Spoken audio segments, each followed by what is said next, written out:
guys, welcome back to my channel Medic the Budding Doctor. In today's video we are going to discuss about the muscles of the anterior abdominal wall, in which we are going to discuss first about the flat muscles and then the vertical muscles. The flat muscles include external oblique, internal oblique and transverse abdominis. Let's start with the external oblique. In all of these muscles, we are going to discuss about its origin, insertion and nerve supply. Along with it, we are going to look at the diagrammatic representations of these muscles. External oblique has its origin by 8 fleshy slips from the outer surfaces of the lower 8 ribs.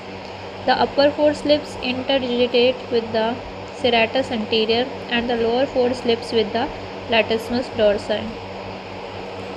Now insertion.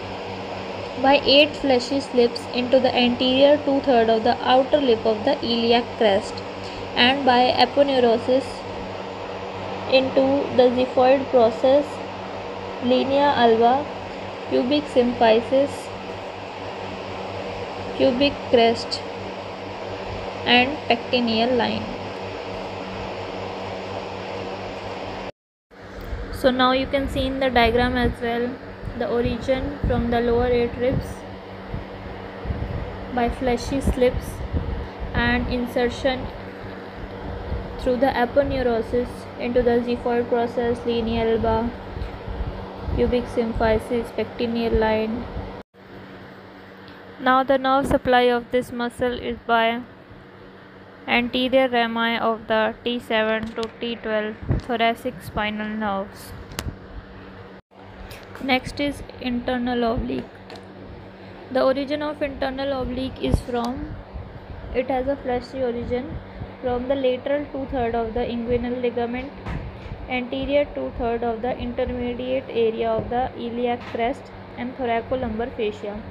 It has its insertion by fleshy fibers into the inferior border of the lower 3rd or 4th ribs and their cartilages, and by aponeurosis into the 7th, 8th and 9th costal cartilages, xiphoid process, linea alba, pubic crest and pectineal line of the pubis. And the nerve supply of this muscle is by anterior rami of T7 to T12 and also L1. In this diagram you can see the origin, insertion of the external oblique muscles, as well as you can observe the direction of the muscle fibers, which is upward, forward and medially, whereas the direction of the external oblique was downward, forward and medially, which is like when we keep our hands in the front pocket. Now the transverse abdominis. Its origin is also fleshy from the lateral 1/3 of the inguinal ligament and by anterior 2/3 of the inner lip of the iliac crest, and its insertion is by aponeurosis into the xiphoid process, linea alba, pubic crest and pectineal line. Its nerve supply is also same as the internal oblique.